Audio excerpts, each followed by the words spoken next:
Thank you very much for coming. Thank you for taking your evening out and coming and visit with us. And we're going to have a presentation today about how do you insure your home in what we call the very high fire severity zone. So as you know, the city, together with the rest of the Palos Verdes Peninsula, has been designated by the fire department, the California Fire Marshal, in 2007 to be located in what's called the very high fire hazard severity zone.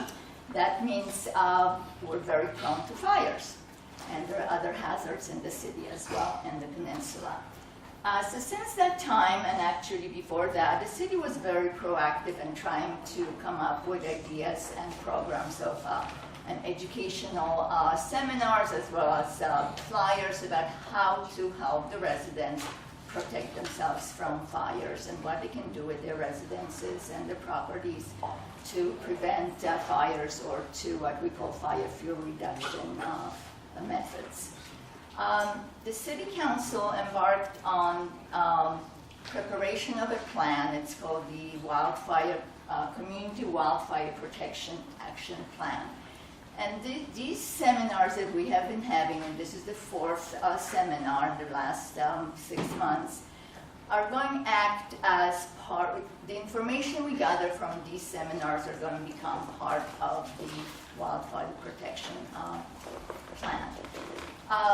The City Council formed a subcommittee, and our Mayor Wilson is a member of the subcommittee, and so is Bea Derringer, and she's not here with us today. The plan is going to be developed collaboratively with the fire department and homeowners association. So the staff of all three agencies are going to be preparing this plan, but we're going to need volunteers. Such a plan is a resident-driven plan. So when we're done with these community meetings, with these seminars, we're going to have more community meetings. We're going to ask for your help. We're going to ask you to help us write this plan. And basically, the plan is will address issues such as the wildfire response, hazard mitigations, community preparedness, and structure protection, and everything else that goes with fire protection and hazard mitigation.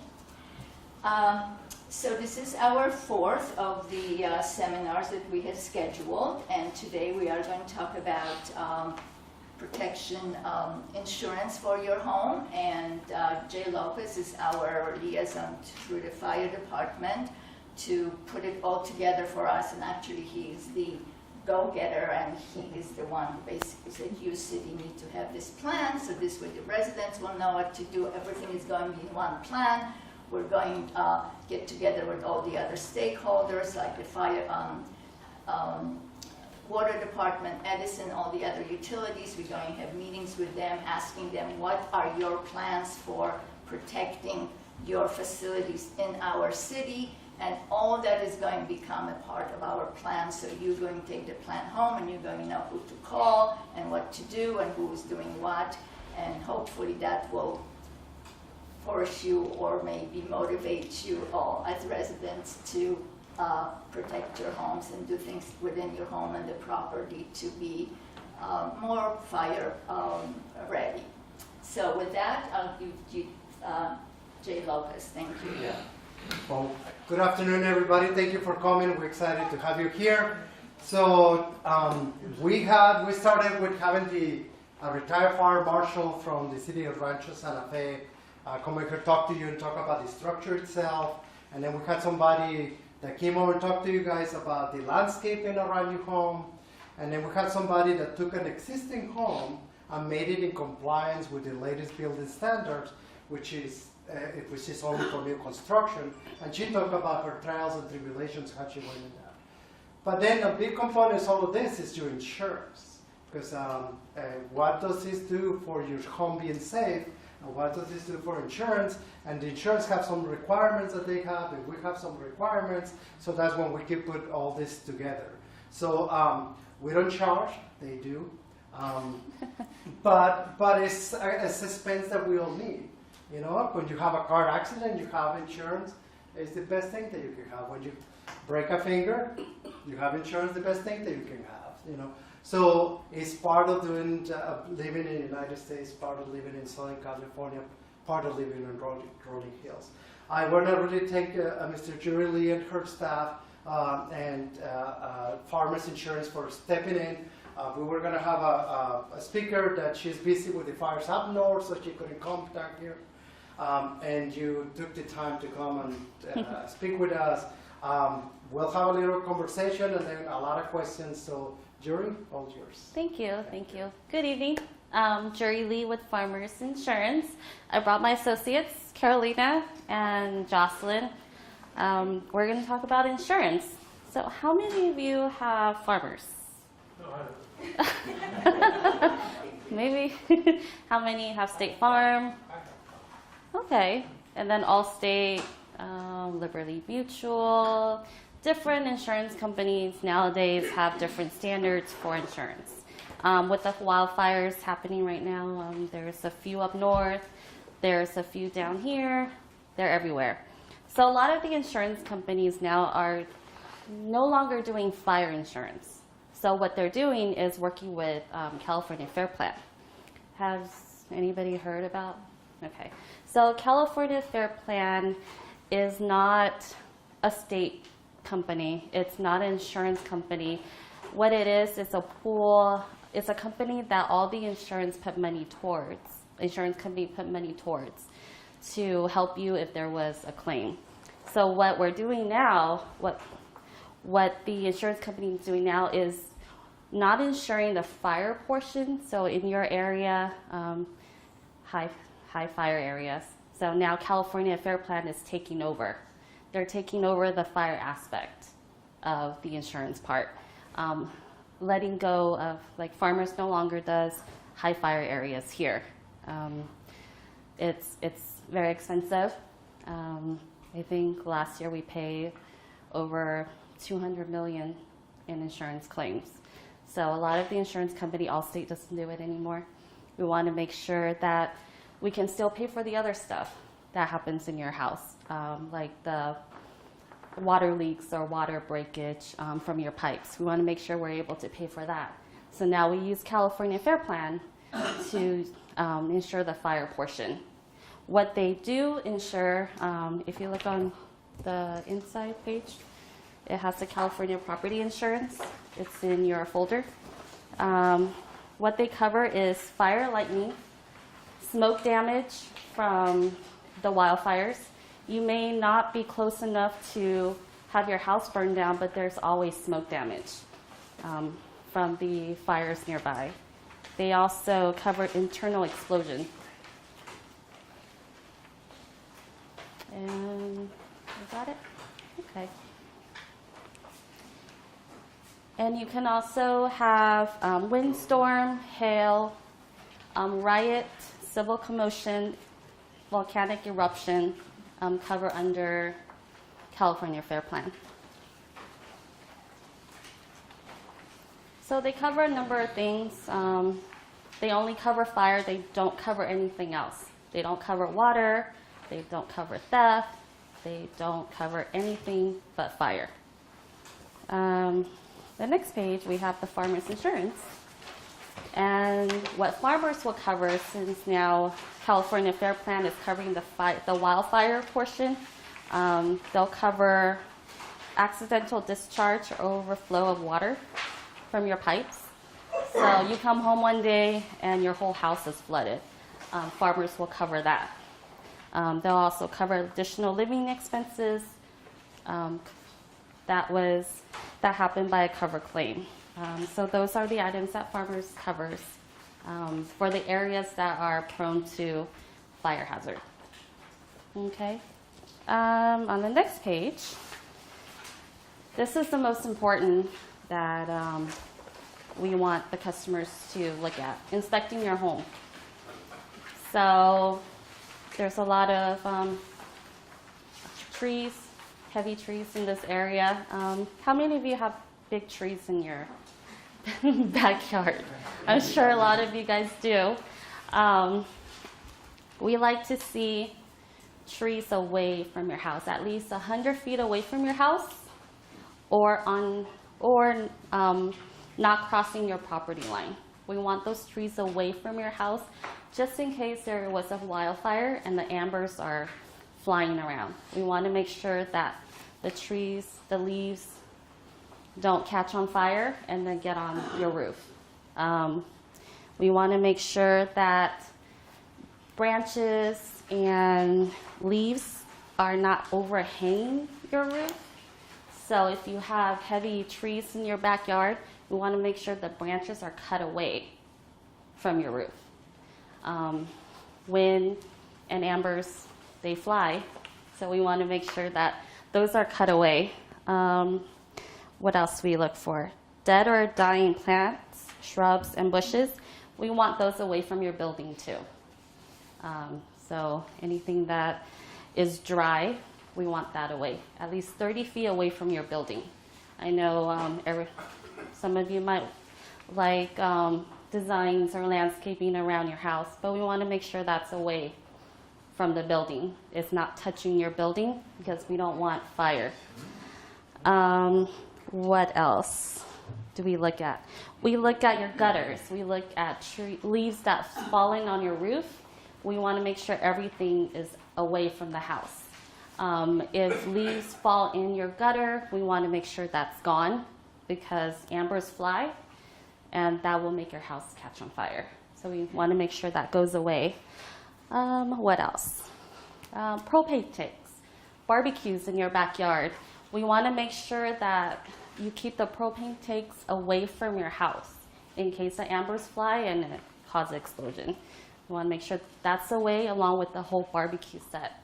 Make sure it's not near your house. Like sometimes we put our barbecue set right next to our back wall or the back patio or the back sliding doors. We want to make sure that's gone. We don't want it touching the house. That causes a problem. What else do we want to look at? That's pretty much it with the leaves. We just want to make sure no vegetation, nothing is touching the house. We want to make sure that the ambers don't fly around and catch, you know. You also have down no wood roofs.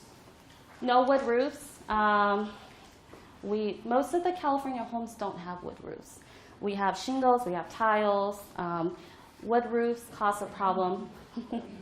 Oh, you guys too? Okay, yeah. So you're saying that you don't insure homes with wood roofs?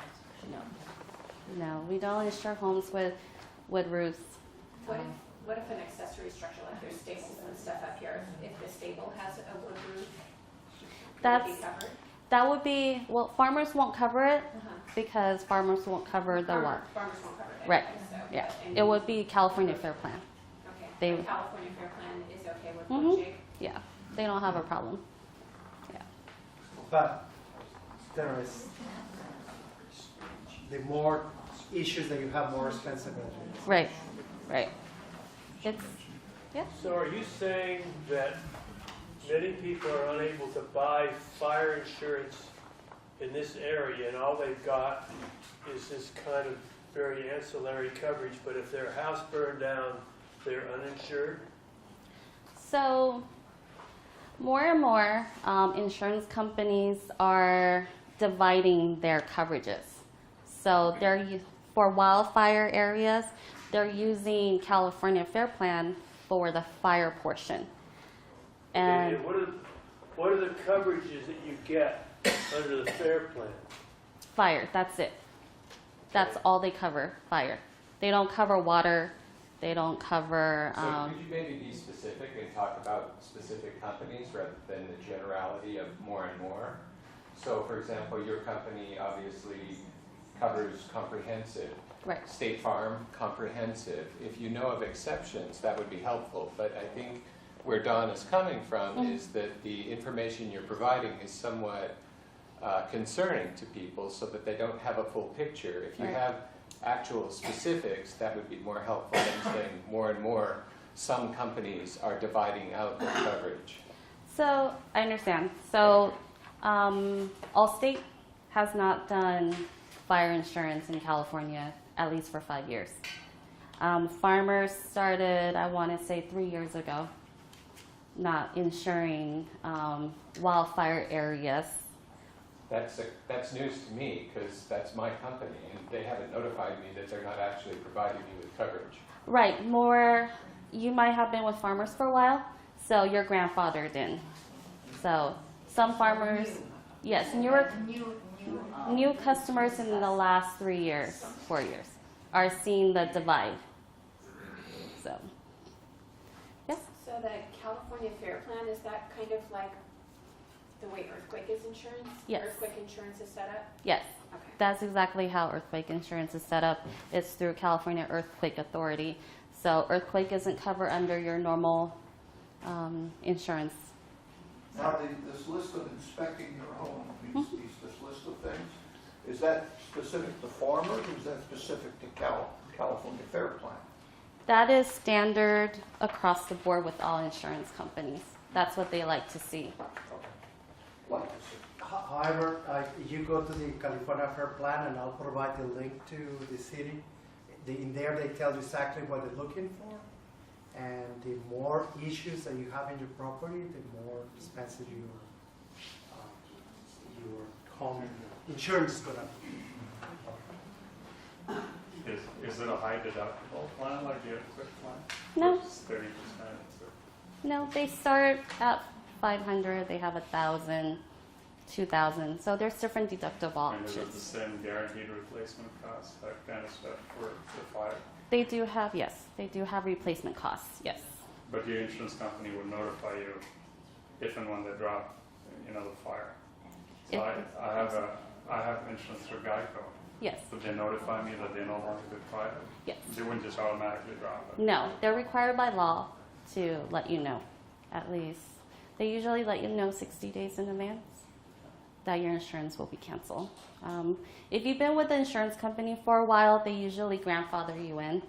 If you're looking to switch, more and more you'll see the divide in the insurance policies.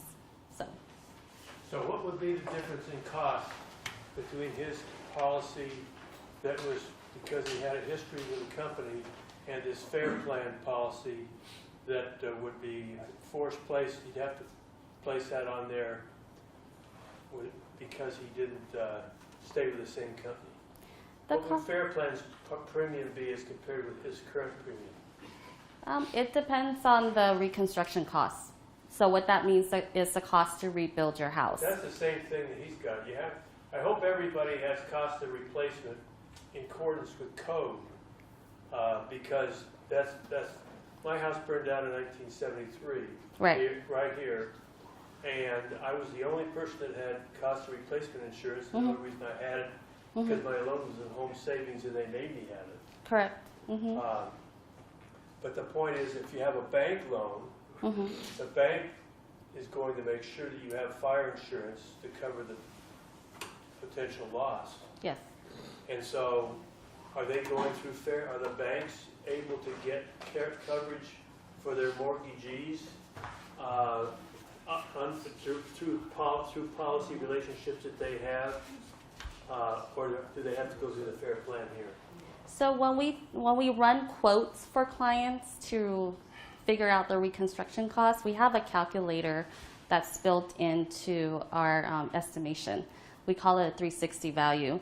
So we put in all the information that pertains to your home, and then it spits out a number, and that's what we use to rebuild. And what that entails is the materials, people we have to hire to rebuild your house. All the specification that's inside your home is in this calculator, and then it gives us a number. In this area, we like to see around $230 to $250 per square foot on a home. So that's what we look at. What about furnishings and accessories and location in case something happens to your home? So accessories, furnishings like All that sort of stuff. that will not be covered under California Fair Plan. They don't cover personal items. such as antiques. The more valuable items they don't cover. They'll cover the normal couches, bed frames, mattresses, clothing, but they won't cover the more expensive big-ticket items.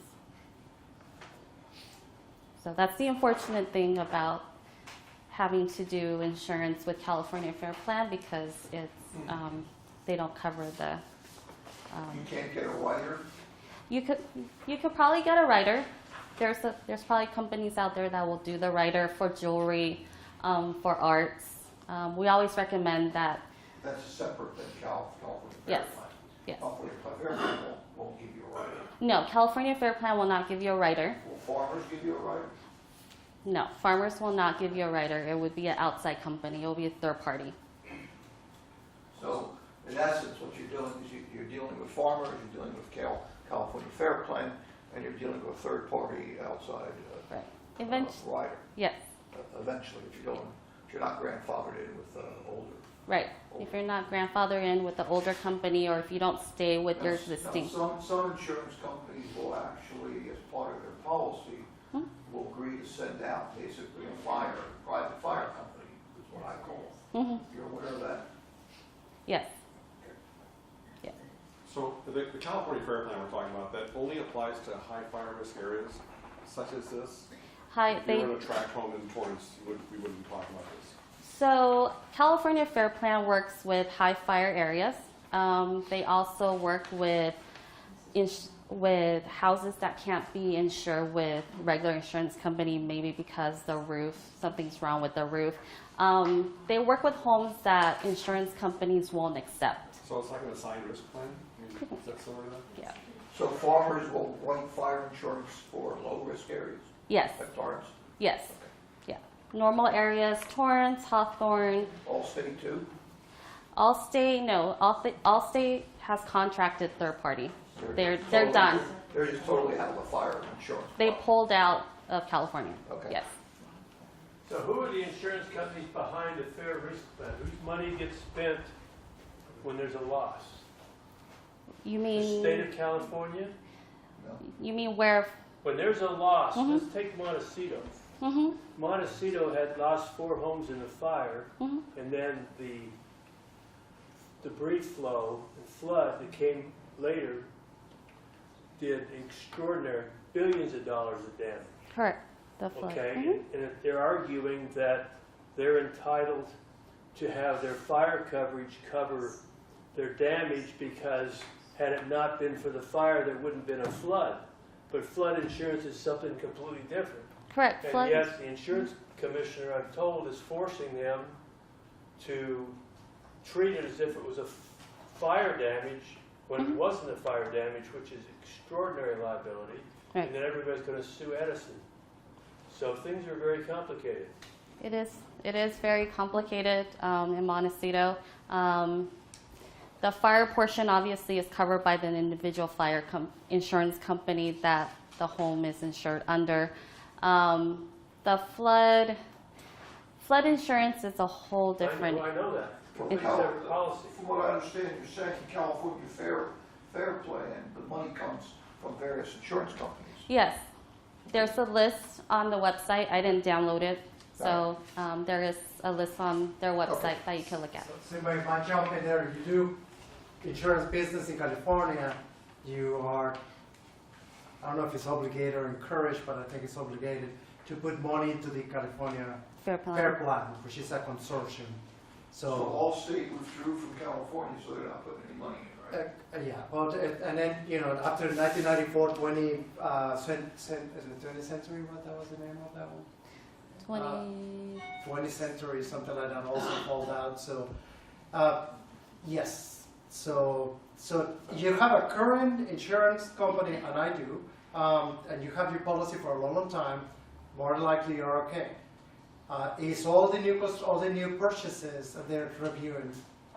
And the fire hazard surveillance that they use, the insurance company actually have a different model. They call it Fireline, and they use a very sophisticated system.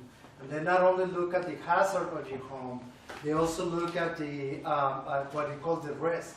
How wide are your roads? How close is a fire hydrant to your house? What type of roof do you have? What is the pressure on your fire hydrant? How soon the fire station can be, the fire engine can be in your house? They put all together and give you a fire line rating from 1, which is the lowest, to 10, that is the highest. And your premium is based on that. And that's what the California Fair Plan uses, and farmers and our company use for the existing insured homes. But as you can see, the companies such as farmers, Allstate, and other ones are getting themselves out of the fire business and going to the California Fair Plan. The California Fair Plan was born in the 60s. After the riots, nobody wanted to insure anybody, so the state said, no, you must be insured. So they formed this consortium to have those businesses and those homes insured after 1964 riots, I believe. And then from then on, it's been staying in business. So. Well, are you saying now that a new resident of Rolling Hills cannot buy fire insurance as we know it? He has to buy the California Fair Plan, which is a bare bones. I have that for earth movement, not here, but in another location. And it's a bare bones policy, and the premiums are low. But are you saying that you have to have, as a prerequisite to getting what we normally refer to as our full coverage of fire insurance? No, not necessarily. Well, then I'm misinterpreting what So you're saying.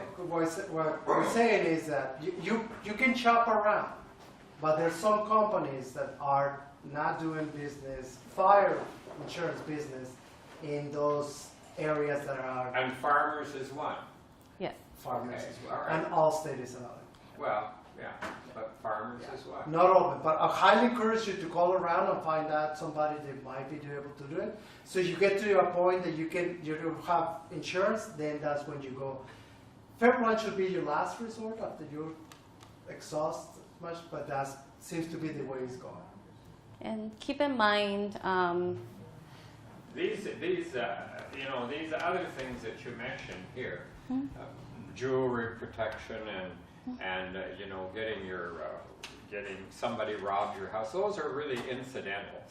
What you're really after is catastrophic coverage. yes. And that's what we want. Right. Or need. And keep in mind, even though Rolling Hills is designated as a hazard area, certain parts of Rolling Hills may not be, certain parts of Palos Verdes may not be. You still can get regular insurance because you're not in this vicinity of the fire map. So remember, there's two different ratings. The rating that you guys have for the very high fire hazard severity zone is from the state of California as it relates to your building standards. How you're going to build your house, how you're going to remodel your house, and for new construction. The insurance company have the fire line system that they may have some areas that may not be in their highest rating, from 1 to 10. So it's two different systems in there. Is there any portion of Rolling Hills that's not in a high fire zone? No, sir. Okay. In the state, CAL FIRE and the state fire hazard severity zone, the whole city of Rolling Hills in the very high fire severity zone. Pretty much the whole peninsula is in the very high fire zone. Is high fire mainly defined as we've had a fire there before? No, it's just defined. There's the hazard to the home that it will the homes within those areas that might be impacted either by flaming front or ember impact, so ember shower. So if you have the possibility in the home to have embers or flaming front to go through, then you'll be in the fire hazard severity zone. And this fire line system, is this basically like a ring line where they draw around in the area, just say here's your fire line, and that's maybe inside that is the higher premium or CAL FIRE? What is the fire line system? So the fire line system is exclusive for the fire. They pay for it. It's quite expensive. Actually, the state tried to see if you can get into it, and it was very expensive. Because again, they not only look at the hazard, if you're going to be impacted by embers and flaming front, but also look at what I was saying, type of road that you live in, the width of the road. Okay, but the insurance companies use that, they don't use the very high hazard designation. You said that was for building codes. Yeah. But this fire line system is some type of internal mechanism that the insurance companies have. Correct. Is there software for that, I'm assuming? It's very sophisticated software interpretation. I mean, it's a very. Now, is that the same for every fire insurance company, or they have their own specific software that they utilize? There's a group and they're, sorry. Oh, it's okay. It's called Insurance Service Office, ISO. It's in the main office is in San Francisco. Yeah. And the Insurance Service Office is the one that provides all the services to the insurance company. Okay. And one of the services they provide is the fire line. Okay. So in theory, each insurance company should be using the same process to determine this fire line, under this fire line system. Correct. Okay. Is it possible to get access to that? No. You start your insurance company. Start Yeah. Yeah. your insurance company. Yeah, no, it's proprietary. Rolling Hills Insurance Company. Yeah. This potentially has a huge impact on the ability to get a home loan, because the lender only has the insurance to look to if there's a loss and they want to collect. They have to go just against the value of the property. So if you can't get adequate fire insurance, you're not going to be able to get a fair loan. And I'm going to bet that the best lenders, the ones that really have a lot of stroke, have insurance companies that they work with that would get you full coverage. And I think that's probably what most people have done, is they're working through their lender, and their lender, Wells Fargo or some major bank or something, says, you know, I need my people covered, and they get it. If you're fortunate enough though to have paid off your mortgage, you don't have that option. Well, most of the time, the lenders, they insure your loan value. They don't insure how much it is to rebuild. So if you owe $300,000, they make sure you have insurance for $300,000. That's right. They don't. Yeah, they want their money back. They don't care. Like. Yeah, but there are $300,000 houses in this state. This is only a matter of time. So one thing that I recommend, and I do every year, I meet with my insurance agent, and my wife and I have him for dinner, and we go over, and he's fantastic. Unfortunately, just retired last month, but he was fantastic. He did it for 41 years. But all these little things, you stay on top of everything that is changing, and little things that you can do around your home that can help you with it. So I don't know if you would recommend that or not. Or. I do. I do recommend you, one, meet with your insurance agent every year, and two, to always look around your house, make sure there's no hazard around your house, no trees overhang, no leaves on your roof, just to take the precaution to safeguard your home at all times. Question, so you guys do inspections? We do. We do inspections. We do inspections within the office, and then after you purchase your policy, Farmers hires a third-party contractor to go out and inspect the homes. They want to make sure what we see and what they see is in sync. So remember, you not only have the firefighters every year that come to your home to do your annual defensible space, but also you have the insurance company looking at it. You do that every year? We tried, after you purchase your policy, they go out once or maybe every 2 years. Okay. Every couple of years, your house will be looked at. Okay. So. Will you tell the client that you're coming out to look at the house? No. So they can hide all the bad stuff? No. So how do you get access onto the property? We don't go into your backyard. So all you're doing is street view, driving along the streetway. We drive by, we get out of the car, we take pictures of your roof, we see if there's any trees hanging. So you can see the house from the driveway. we'll find a way. The wall goes up. Sometimes we knock on the door. The wall goes up.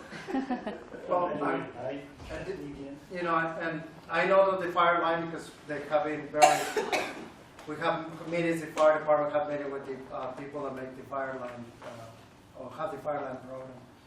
And the name of the company escapes right now, but they have a lot of information in each one of our homes, which they should.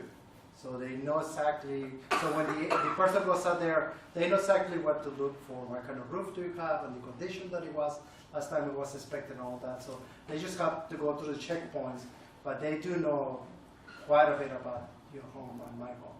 Just take an area. Well, That's one of the things. if they do it probably, my understanding, they do it probably twice a year. Drones. Yeah. How much history do they have on prior fires? In the In area? other words, there are certain areas where I've lived here 50 years, just don't seem to have any fires. Well, they will someday, and it'll be really bad. Well, They're really bad, but I'd like to, if I were living in that area, I wouldn't want to pay as much insurance. well, our claims history is, I could go back as far as 10 years. I could see 10 years worth of claims history in an individual household. So I can see that far back. But as far as the back office, the corporate office, they have files. They know. It's not always readily available that we can see within the office, but it's there. It's in the system. I've got a couple of ideas. One is there's something called gutter brush. It's a brush, like a cleaning brush, that's round. It's about this round, and you put it in your gutters. And I've got them all in all my gutters, so no leaves can accumulate in your gutter. You still have to be leaves off your roof, but the water can flow through the brush. It's called gutter brush.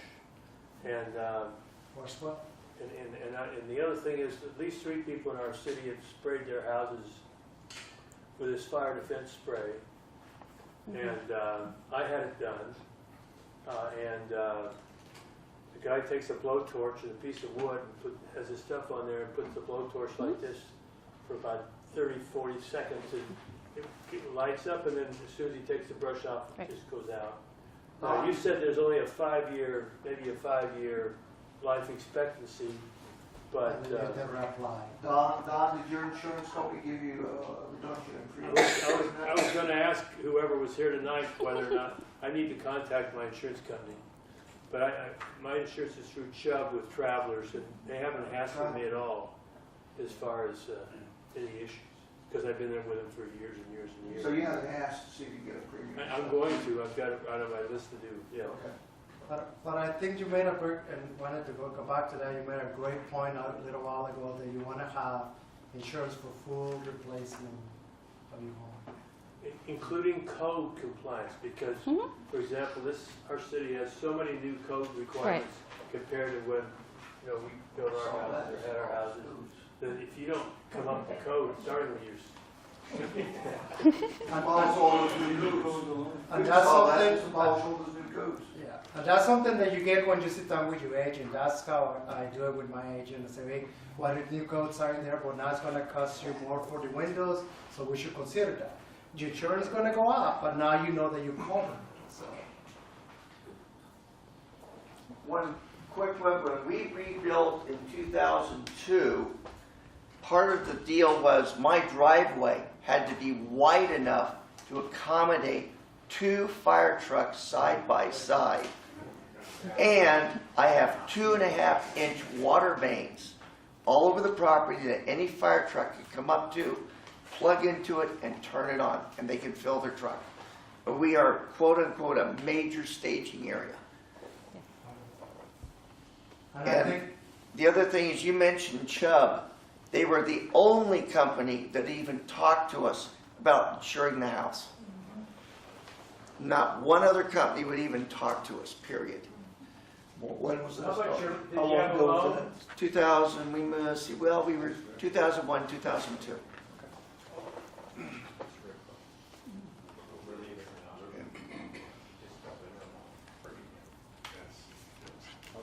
Tough selling your house now. Wow. So, I mean, and that's the whole idea of having these workshops to, you know, to have these reality checks on what type of building do we have, what kind of landscape do we have, and then what kind of coverage do we have, because all goes together. When things go awry, insurance company is going to be a big thing. And one of the things that I really want to push right now is that, and there's something here that the Department of Insurance give away, and this also online, is a home inventory guide. The farmers and other groups used to have it on a CD, and you inventory your home. And do you guys recommend that? We do. We do recommend you inventory your home. We know that you have TVs, couches, beds, mattresses in your home. The big ticket items, I would definitely inventory those. If you, for example, if you have expensive purses, Louis Vuitton, Gucci, Prada. You know, that's an interesting Shoes. question. Most, like on my policy, there's just a certain percentage is allocated towards personal property. Yes. Like $1 million, let's say. Mm-hmm. So let's say the house burns down. Do I get $1 million for my personal property? Okay. So what do I have to? What do I have to show? It's a total loss. Well, let's say it's a total loss. Let's say it burns right down to the ground. Right. What do I have to show to get my personal property? Well, one, you may have the inventory log. If you don't have it, the insurance company will ask you for receipts. In this day, they'll ask you for. 25 years ago. They'll ask you for your receipts. They'll also, if you have Facebook, they'll look up Facebook. I'm not talking about antiques or Right. pianos. I'm just talking about Right. regular old stuff. Right. They'll ask you for whatever you have in the house. If it sounds out of the ordinary, they will ask for receipts. I believe ordinary. Right. So most people don't. Burned up too. So out of the ordinary, let's say a woman in this area might have a Gucci purse. They'll ask you to go back to Gucci and get a receipt. Prada. How about a baby grand piano? No, I'm serious. We got Right. a baby grand piano. Right. You want a receipt for a grand piano? No, they'll have a picture. They'll ask you for a picture, or if there's necklaces, they'll say, "Show me a picture of your wife wearing the necklace you gave her." So one thing you can do, and this is a little old, I have a newer one, but you take a picture of her. For example, this is the living room, and it has a television. So you say you have a 7-inch television. They don't give you back a 17-inch television. But you put it here, it doesn't ask for receipts, just says make, model, date of purchase, purchase price, and replacement cost. Turn your smartphone on, turn the video, and walk through your house. But one thing that's very important to do is that you take these and you give it to your agent, and they have a copy, and you have a copy. And like I said, you go online, and I don't know who else has it, but it is great. Now they know that when you have claim, that you have it here, and then you have a copy, and they have a copy. Highly recommended. I think it's good for the insurance company. It's good for you. This is very valuable, especially stuff like that. And sit down with your insurance agent. I sit down with my insurance agent, and we talk about my wife's very expensive wedding ring, and we find out a way to cover it and how to cover it, and things like that that are valuable to you, or antiques. Sit down with your agent, and they will find out a way to have that covered one way or the other. Is there any difference between a stucco covered house and a wood frame house? The coverage on the house? Yes. So It's in Palos Verdes, almost all those are stucco. right. So are you talking about cost to rebuild or? No, the insurance. The premiums for their. Is it is there a premium saving to have a stucco house as opposed to a wood covered house? Stucco house would be cheaper than a wood frame house. Again, we do put the information in our system, and then we come out with the cost to rebuild, and from there it figures how much it is for your premium. So that's only one aspect of the insurance part. There's other aspects that go into figuring out how much your premium is every year. Even if it was safer enough. Oh, yeah. I do want to mention some handouts that are back there. They're from the Insurance Information Institute, that another consortium that the insurance the companies provide. And I talk about insurance for wildfire. And another one, it talks about understanding the insurance claim payment process, which is, it's only 4 pages, so it's a very easy read. You can take a look at the other one, 5 steps to prepare an effective evacuation plan. But the insurance, the Department of Insurance has 2 booklets that I brought in for you. One is a claims guide, and it's very easy to read. You can go through it real fast. Just take a look at this. Another one called Don't Get Burned, because as soon as your home has some damage, you're going to have some vultures out there trying to take advantage of you with different types of solutions.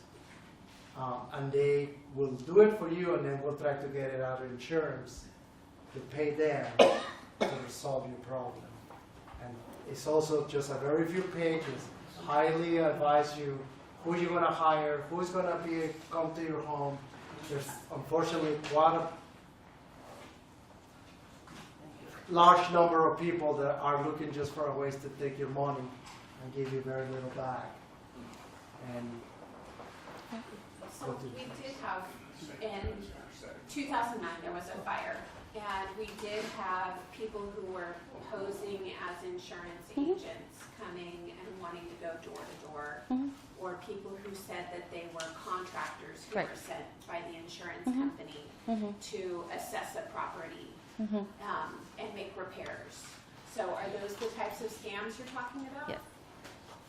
So is there like a rule of thumb that we should be aware of, you know, that do insurance companies pre-approve contractors, or will they send somebody, or should we just, you know, if we don't, you know, kind of like calls you get at home, if you don't call them, then chances are it's a scam. Correct. Farmers insurance, we don't have a list that we recommend or pre-approve to the homeowners. Of contractors. Right. Okay. On the auto side, it's different, but as far as on the home side, we don't have any recommended pre-approved lists. We don't have any of those. We may have customers who ask us for recommendations, and if we know of a couple of contractors, we may say we know this company, but we won't give out your information. And is that something that we would get from our claims adjuster or from our insurance agent? Our claims adjuster won't give you contractors. The agent might give you some contractors, but most of the time they won't. Okay. They want you to freely choose who you want to use. So again, you know, if somebody comes door to door and says, chances are, you know, and you didn't call them, chances are they're not somebody that you want to talk to. Correct. Yeah. One issue on the policy is whether or not you have an obligation to rebuild. Now, obviously, you have to take care of your loan. Right. But after a major fire, like these fires that are just tearing whole communities, your property values are going to be much, much lower than they are right now, because it's going to look like a terribly burned out area, and everybody's dead houses and chimneys sticking up will be there for years and years and years before it all works out. And so there's not going to be any market except scavengers for your property. And so it's not like your land value is going to be still there as if it's there right now. Right. It's gonna be very different. It's gonna be horrible. So we have to make sure it doesn't happen. Right. So are you saying the policies do require you to build, or Well, that's the or question. silent? It's up to you to negotiate that as to whether or not you can take the money and walk. What is the typical homeowner's policy or Yeah. fire policy? require silent on that? I mean, you just, does the proceeds come to the insured and it's up to them to use it as they see fit, or is there an obligation to rebuild? There's never obligation to rebuild. We give you the money, and we hope you're rebuilding. But under the circumstances Don just mentioned, you may not want to. You may not want to, but if you do have a loan, that poses a The loan problem. gets paid off, and you keep the proceeds for a possible relocation. That's possible. There's no, once you own the house free and clear and insurance company gives you the money, you have no obligation to rebuild. So, like in an area, like let's say Santa Barbara or Napa Valley, where the areas are kind of remote, they have topography kind of like ours, you know, and maybe it takes a little while for Edison to come in and put in all the poles and the infrastructure to get rebuilt. Do you see that happening and delaying people from rebuilding? I really can't say. It's always a possibility that utility is a factor. So I can't say how long it'll take to rebuild a home. Sometimes it's right away. Sometimes it may take a few years. Just depends on your funds. And you really have to look at your insurance policies. You might not have enough to rebuild. So it's something to look at every year with your insurance agents to make sure you're adequately insured. So you don't want to insure to the market value of this area. That's a lot. You want to make sure that you can rebuild the home after you hiring the contractors and they hiring their help, materials, everything that was inside your home. We look at marble floors. We look at marble kitchen countertops or granite countertops. We look at everything that's inside your home, and then we put a cost to it. So.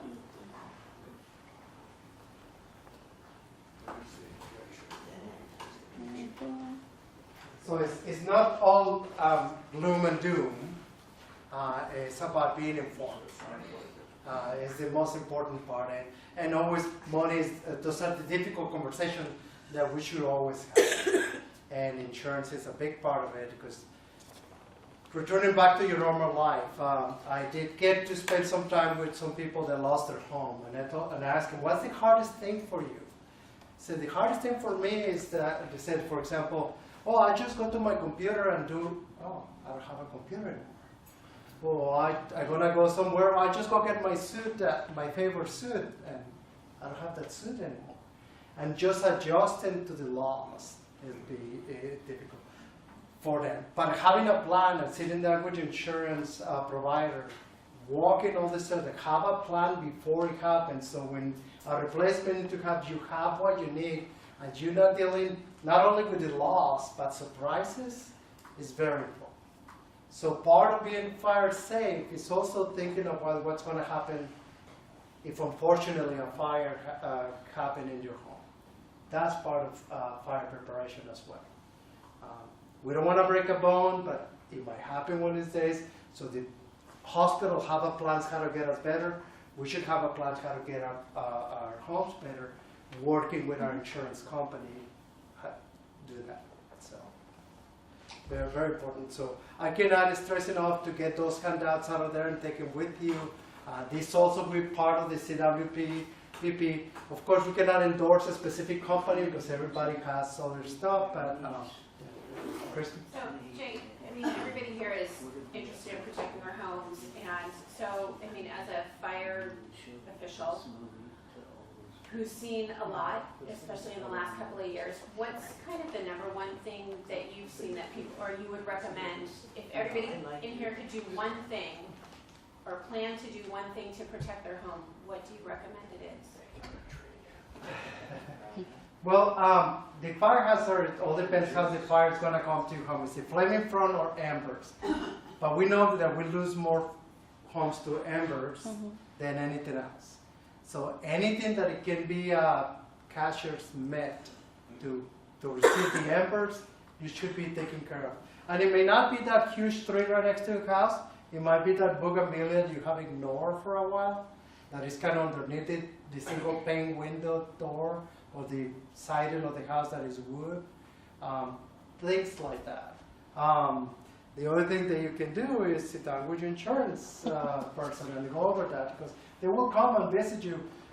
Dave, my insurance, he will come and we'll walk around the house and take a look at it. And he knew I was fire guy, but he still gives his input from his point of view. That's something that I highly recommend that you can do right now.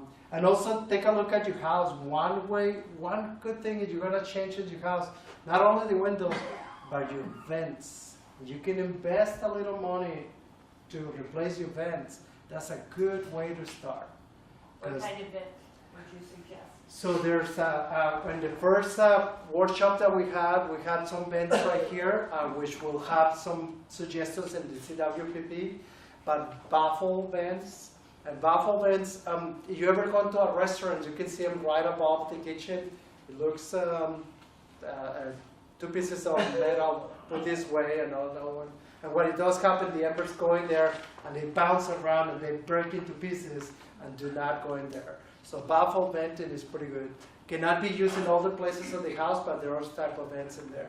And as when Chief Hunter, who came over and talked to us in the first talk, he left a bunch of materials that would be part of CWPP. And I'm glad you mentioned that, because what we want you to do is, if you're going to change your vents, then you go to the CWPP and say, well, what is the best vents available right now? What are the best windows available right now for this area? Go to where? To the Community Wildfire Protection Plan that we're working on. Now, having done all this work, if I go to my house and work really hard in those first 100 feet from the house, within property limits, which is to make a great point right away, the work that you do should be within your property, plus making my home itself, changing vents. Does that do anything for my insurance? As far as premium reduction, no. It protects your house, though. It protects your house from fire claim. Does some insurance company give you some type of incentives? Absolutely. So what kind of incentives? Some will do rate reductions on the homes. So there's different types of. Everybody's different. I can't speak to what another company will give you. And I do know from when I mention companies and you read your policy, some of them actually give you a little cash back and you put the latest windows in fire hazard. They will give you some percentage of the receipt cash back, or we'll put it into production with insurance. But that comes from sitting down with your insurance agent and going over, hey, if I buy these vents, would you? And they say, yeah, sure. 5%, whatever it's going to be, depends on the insurance company. But what we want to really entice you is to take a look at what you have from inventory point of view, from sitting down with the insurance company, and if you already have a good company, don't let them go. Because more than likely, it's going to be this split. I tell you my story. Some 15 years ago, I moved to the fire hazard array zone, and the only one that was insured was California Fair Plan. My first quote was for $7,000 to insure me. But they said back then they used to have something that was called surcharge. For every little thing that you had, it would be a surcharge. So I worked with them and they got it in there. And then, again, talking about 15 years ago, and then my community would have a fire state council, and we all got together, and nobody else but Fair Plan we used to go in there. But then also the farmers and some other companies start saying, well, wait a minute, these people are doing some good work around here. And you kind of open it up for insurance to start doing that. It's a little more difficult that way, but it opened up by you doing the work. So now I'm insured by a very nice company, but it has to do with all the work that we did, plus the longevity being there. But is that opportunity is there? So, and again, doesn't mean that it's going to be Lexington is one of them. But you have some insurance companies outside of California that also might be willing to insure. Yes, ma'am. I have a little question. I think my house is pretty safe. I don't think that I have personally planted trees in our area. But what about my neighbor next door? What if he has large trees right on the property line and they're 10 or 12 feet from my property, from my house line, my roof? What happens then? When you come out and inspect, you'll say, oh, good job, Debbie McDonald, but are you going to go to my next door neighbor and say, oh, by the way, you're encroaching on her defendable space? Or will you send me a little note and say, we noticed that his property is encroaching, or his trees are encroaching? How are we going to handle that? I want my property safe. I understand. We won't knock on your neighbor's door. But I'm meaning the fire department, because they do such a Yeah. lovely job here. So there you have two inspections. So one it will be from the insurance company. So I'll let you answer first, and then I'll. Well, we won't tell your neighbors to cut back their trees. That's I didn't think the insurance company would. yeah. But as the fire department coming and doing our yearly inspection. Yeah, so you saw the list of things that she was going through, which is very similar on what we do, the inspections that we do. Our local fire station guys should be doing that, should be going to your neighbor. You have a tree that is actually going into your property. It should be telling them, hey, you have to take. Because even though it's in your property, either it's vacant or developed property, the 50, 100 feet from the house, or in this area up to 200 feet of defensible space applies. So the guys should be there. You have a situation like that, my recommendation, you call the local fire station and tell them, can you take a look at this? So. They may call you Kristen. Yes, ma'am. May I make a suggestion? In years past, you've always had one of the local men come and inspect the whole section of the street or something. This year, however, you had one at one property and the next property was a different one, and so on and so forth. And if you mention that there's something on the other property, the answer that you're likely to get is, oh, I'm sorry, I'm not looking at that when somebody else is doing that. It's really wise to have the same person because they can see two different views or two different angles of the adjacent property areas. Right. That's a great point. Unfortunately, the local battalion chief was going to be here. The local fire station, the local battalion, those are the ones who do the inspections in charge of the inspections at the beginning. You got 650 something homes in your city? How many homes? 695 homes in there. And they have about 6 weeks to inspect all of them. So sometimes it's difficult for them to do that. I do know they try to do it. I appreciate that, but it's not going to mean much when my house burns down because of somebody else's hazards. Absolutely. And they try to do it very efficiently. They drive the fire engine. They don't want to be driving the fire engine. They park in one place and they try to do that whole street, a team of them together, and then come back. The 200-foot dispensable space is on your property. If a property line is within 200 feet of your property, that's nothing you can do about it because it's on someone else's property. But does the fire department then say, hey, folks on the other property, you're within the 200 feet of the residence, you've got to clear that. So if that property is improved property, has some type of structure that is a home, then we will inspect it. If the property next to the structure, that is another property, is a vacant lot, is inspected by the agriculture commissioner. Well, okay, but wait a minute. Let's be clear here. You have a property line. You're 100 feet away from the property line. So you've cleared your 100 feet, but now you got to go another 100 foot. That's on somebody else's property. It has a structure on it. Let's forget about vacant land. It has a structure on it. Will you then tell that property owner to clear that so that there's 200 feet from your property structure? So they will take a look at it, and remember, it's up to 200 feet if it's determined. So the obligatory maintenance is 100 feet. And then in LA County, we have up to 200 feet. If the local captain and local fire station determine it's necessary, they will go and do that. Yes, they're supposed to go to the neighbors and, because of that house is Okay. right there, Okay. you need to do this area as well. Okay. When does the agricultural commissioner come down to ever inspect a vacant lot here in Rolling Hills? Well, we can, was one thing that we can take a look at the community wildfire protection plans, find out how many of those vacant lots are inspected or not. I know they send out notices, but when do they actually come down to actually They inspect? come out around the same time that we do. Oh, do they? Yeah. Excuse me. Yes, sir. The problem with these vacant lots is that they come long, long after the grass is as tall as I am in a good year of rain. And finally graded, but it's been months and months and months of high fire danger before they finally get around. It's like October or November before they finally disc it. And so it seems to me that we should have our own rules here as far as you can't let the weeds grow.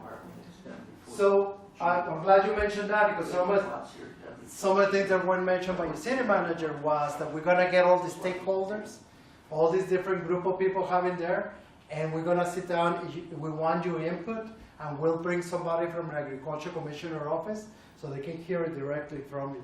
So when we start putting this group together to develop the CWPP, it's your community, it's your input.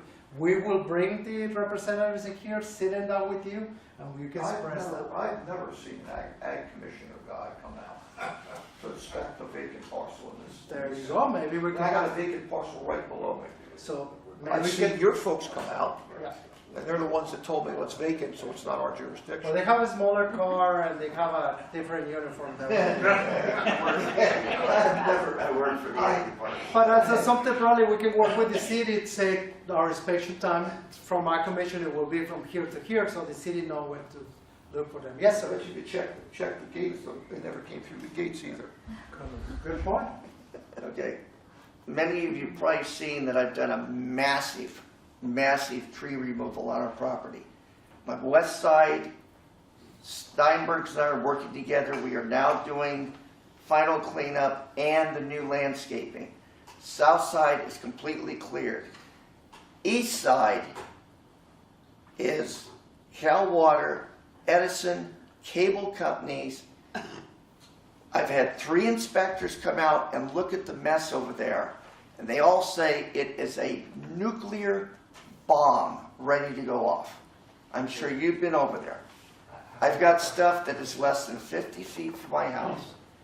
It is guaranteed if a fire gets loose and it comes up my east side, my house is gone, and anybody going down Eastfield is going to be very, very serious trouble. Is that still in the city? Now, city my road? problem is I've attempted to call all the utility companies, their inspectors, your inspectors have all said this is a problem, yet we can't get anybody to do anything about it. So I know Chief Hale has, who is the fire chief for the area, have sent some people to different locations to look at that.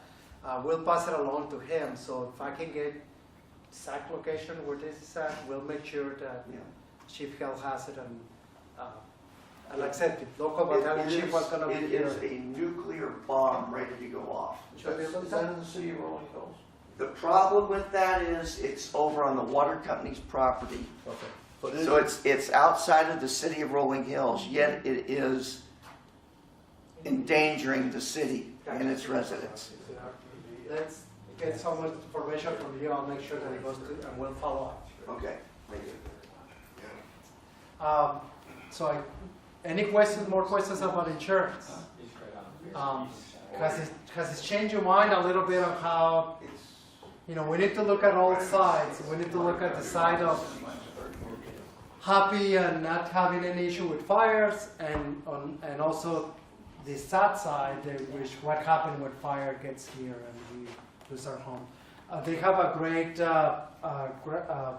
handout right here. I know you guys saw it. It talks about major fires in your area. Can you just talk about it? Oh, not yet. So, a few fires that happened in Rolling Hills. June 1973, there was a 925-acre fire around here, set by 2 kids. They were playing with gunpowder, so so that caused a little bit of damage. And then July 2005, 212 acre was burned near Del Cerro Park. And then August 2009, 230 acres in around Portuguese Bend. That was a fire. And then a little one in 2015 near Palos Verdes Estates. So the 6 homes in 2009, those are damaged, not burned down, right? Yeah. And they weren't burned down, they were damaged. No, they were damaged. Yeah. But you were saying you lost your home? Yeah, but there was 11 houses, since 12 here, I think it was 11 houses that burned to the ground. That was 1970. What year was it? 1973. That's the 73 one. The last one. In June of 73, I believe. Mm-hmm. June 1973. And there were 12 homes lost. 12 homes lost, 10 were 10 damaged. damaged. And it was because we all had shake roofs. Yeah. In those days, you had to have a shake roof. And we had a shake roof. We'd only been there 9 months. Oh, wow. So you had to put your sprinklers on top of the roof? No. So is there anything else that we would need to know about making a claim in terms of, how to, aside from having an inventory, do you need to have a copy of your policy? Or do you rely on your insurance agent to have that? We know to get our houses ready and to prevent it. We know to have an evacuation plan. But in terms of dealing with our insurance agent, I know that with the Napa fires and the Santa Barbara fires, people were inundated. And, especially when you're displaced from your home for a month. Mm-hmm. What else can we do to prepare to make a claim? We can find you in our system. Farmers Corporate can find you. If you have a safe deposit box, you can also put a copy in there as well. You can also email yourself a copy. That's always an option too. But your insurance agent, everything is electronic based. Everything is in the computer system. We'll find you one way or the other. So that's not a problem. But talking about sitting down with my insurance, we were talking about car insurance, and I said, how long, if I have a damage in my car, how long would you rent me a car? And I said, for this cost, okay, this many days, and for this price, it will be this many days. So we just went and find a happy medium that I will have. Of course, my wife can have her car in the shops for a month. Mine is only 1 week. But they're just gonna find out what it works for you, and we're willing to pay for this service that you have. But that comes again sitting down with that, and that conversation can happen. The same thing about how many days of hotel we can pay or not. It's part of the policy, so it's in there.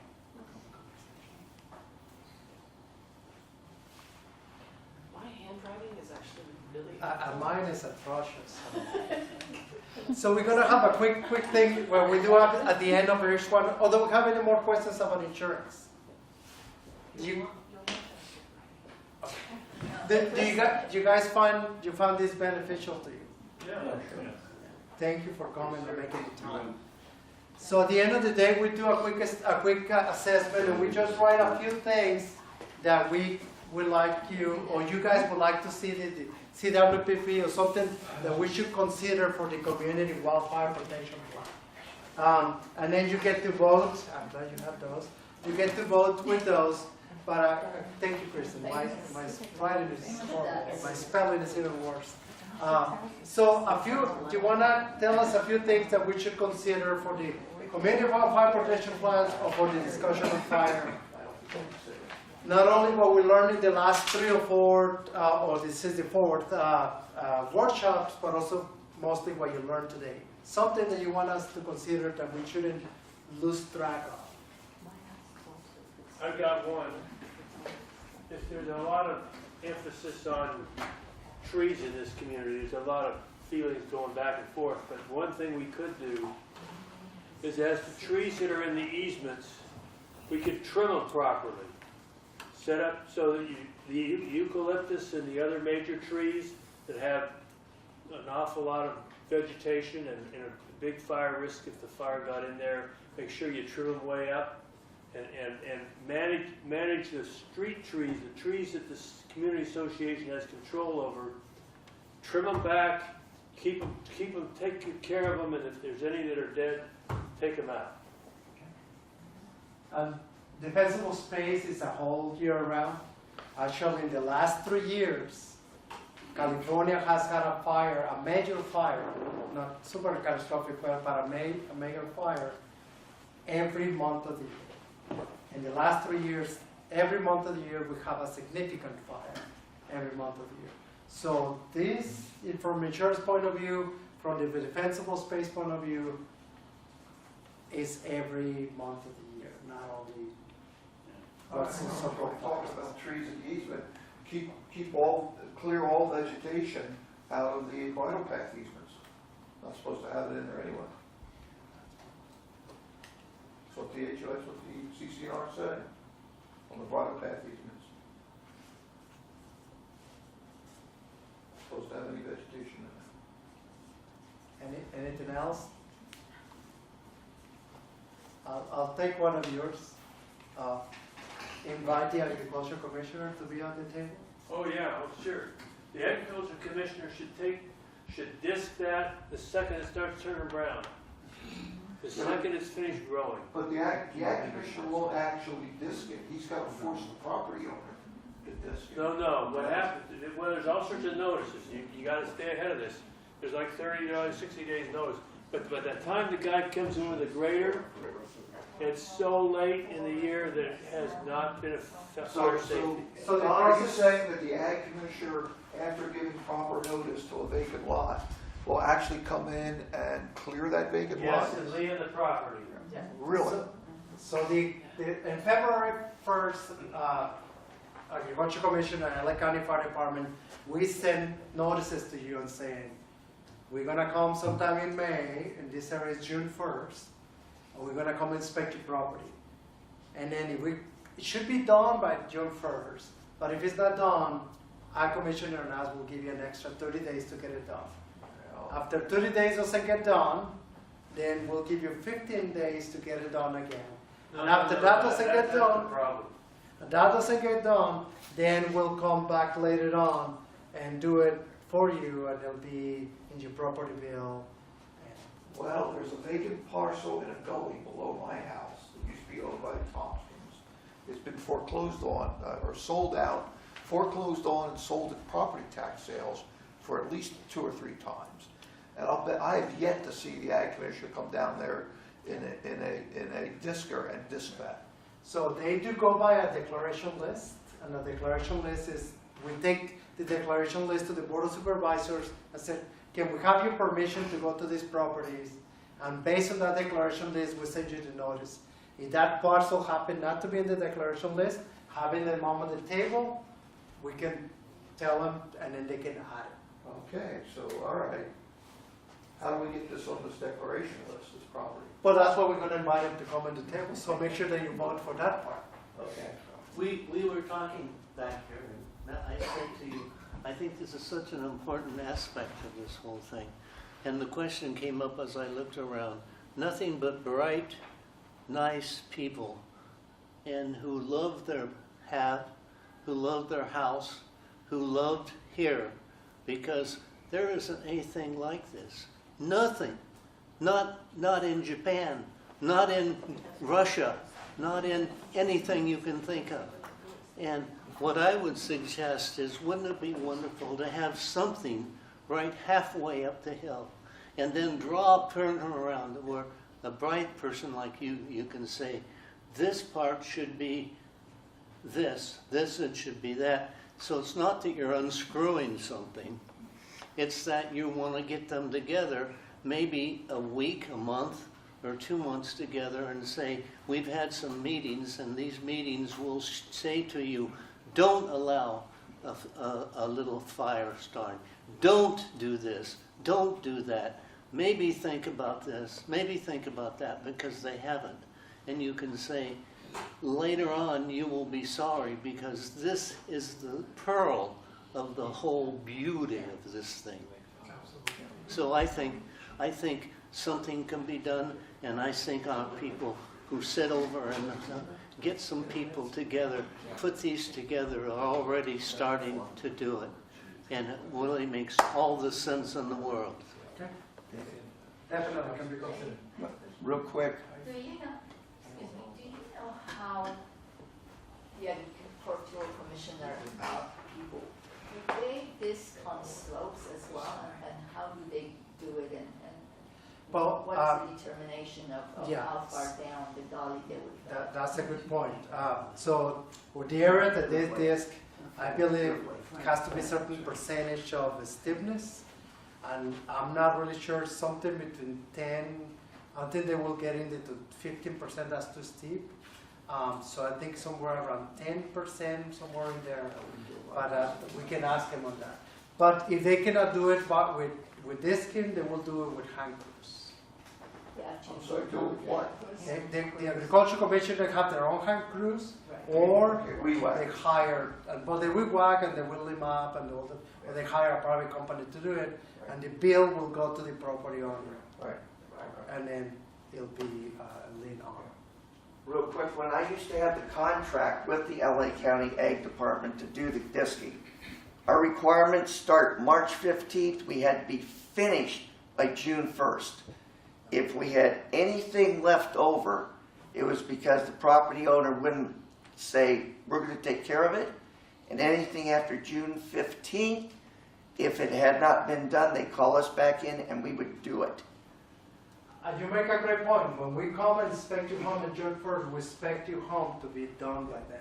Now everything on the book had to be done by June 1st. And we did everything from Hollywood down through here and through Palos Verdes. So anything else that we should add? And thank you for your beautiful writing. This is wonderful. Because I done it myself, and then I don't know what I wrote, and then what was that? So, anything else, Jury? Anything else you'd like to add in here? It looks Excellent. So we're gonna have these dots, and then you're gonna come and vote on it. Are we gonna have one or two? Two each first. Do we have enough? Two. Okay.